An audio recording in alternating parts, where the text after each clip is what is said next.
Welcome back to Gamescom 2019. I'm Joe Scrabbles, and as you can tell from my accent, we are going to talk about football, specifically eFootball PES 2020. And I've got Lennart from the PES team here to talk with me about that. Thank you for joining us. Yeah, thanks for having me. A bit of a European flavour, appropriately given that the big news as of today is that you are announcing that Euro 2020 is in PES this year. Yes, correct. We literally just a few hours ago, we announced that we will have the Euro 2020 exclusively in PES 2020, which is amazing, which is incredible. Huge news for us, and we are very happy that we could get out with that news right now. We prepared everything like for months together with UEFA, and now to make this big statement, we are super happy with that. So talk me through what that actually means for the game. So we've got DLC coming when the tournament's happening, but you've got lots of national flavour coming in the initial launch of the game, right? Yes, correct. And that's the amazing thing that for launch, we will feature more than 50 fully licensed national football associations. And then the actual Euro DLC will come in the second quarter of 2020. But fans can expect loads of content. Obviously, when the Euro is happening, there will be loads of stuff happening in the game, but also obviously outside the game in terms of promotions.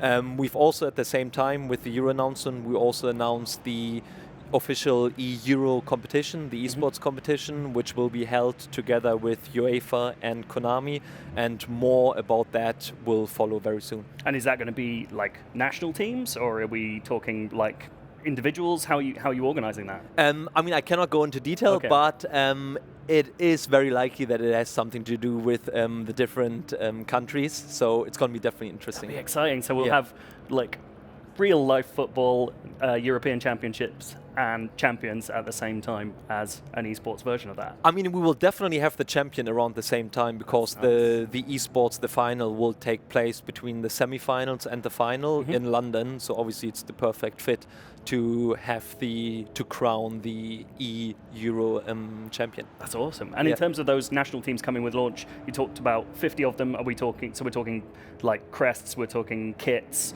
Are we going to get things like, I don't know, Iceland's victory celebration? Are we going as deep as that kind of stuff? I mean, so far, we'll definitely have, as you just said, the kits, the crest, that will all be fully licensed, and we will definitely add some Euro touch when it comes closer to the launch of this free DLC. That's really cool. Yeah. And you've also announced that you've got Serie A in the game this well. Yes, correct. As well. That was just yesterday. We have to be fair. We have so many announcements coming up, lining up for the Gamescom. You can have another one by the end of this, like. There will be more announcements coming at Gamescom. But yeah, coming back to the Serie A, we announced it yesterday. I mean, it's a perfect fit with. We've just signed Juventus. We are already working with Inter Milan, AC Milan. So Serie A was the right fit to get this one now also fully licensed in the game. That's really cool. And in terms of that Juventus exclusivity, I mean, we all know about a certain team called Piemonte Calcio. I'm sure you can't talk too much about it out of professional courtesy, but is it nice to take away a team from your rivals? For us, again, it's similar to the Euro announcement. For us, it was just, amazing to come out with that announcement mid of July. I mean, there were rumors going on with that we've signed Juventus, but I think no one expected the exclusivity. And for us, it's amazing. The day we made this announcement, just the media themselves, everyone spoke about the fact that we have them exclusive, and literally no one expected it. So we are super happy, first of all, about this exclusivity, but also on the other side to work with a club such as Juventus Turin together. They are amazing. I mean, obviously it's a big club with amazing players, with maybe one of the best player in the world, probably. Of all time, maybe. All time, some maybe. Some would argue. Yeah, and it's just amazing to have them. It's kind of weird, like we've gotten to a point where coming up to the release of football games, we've now got our own like little transfer season, like transfer windows where all these licenses are being worked out. Like, what is the process of getting someone like Juventus to sign with you? Like, how long have you been working on that kind of thing? I mean, it's a long-term process. To be fair, last year, for example, our licensing team, they're talking to the clubs.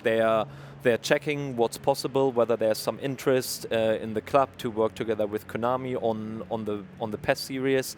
And if there's mutual interest from both sides, from both parties, then we will go into the negotiation status. And my licensing team, for example, they've told me last year, especially my boss, he told me last year that there's a chance that we will get Juventus. I said, okay, that's amazing. Then he said, okay, we might get them exclusive. And he said, are you for real? Champagne I mean, pops.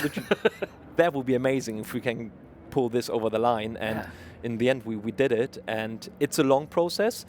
It obviously loads of discussions need to be done, but in the end, it's definitely worth it. Yeah, I mean, you can tell, like you said, the reaction has been insane. Oh, It's yes. so cool.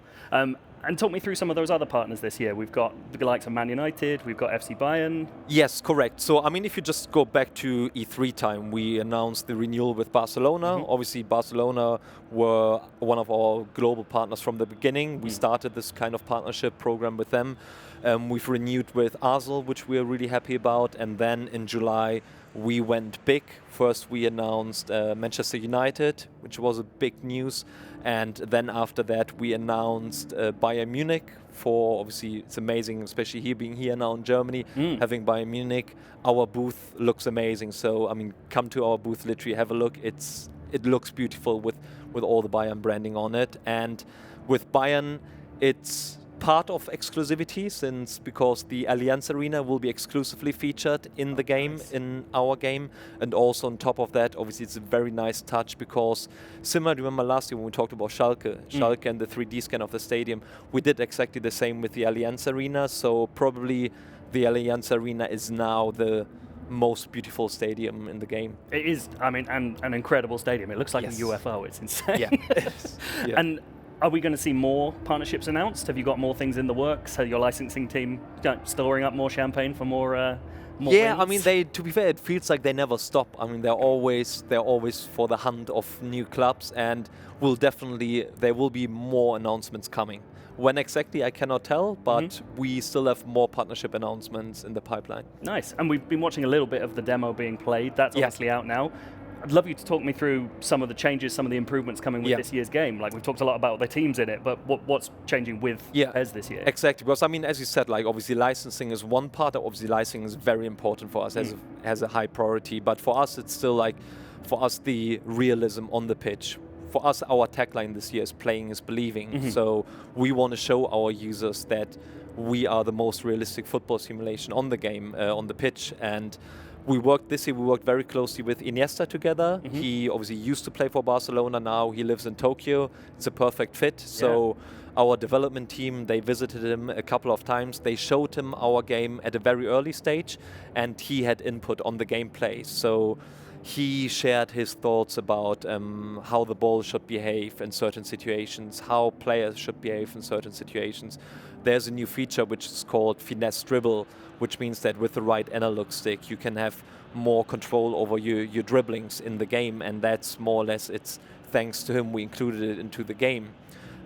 Also at the same time, the defense has changed. There are new animations, new tacklings. You will see that defenders, they might dive for a ball on the goal line and try to clear it with the head. So there's so many things which have been added to the game, the presentation. The camera angle is now preset, and it gives more like a broadcast feel. The game already looks beautiful. Obviously, on the pitch it looks brilliant. All the players have been 3D scanned. The stadiums look amazing.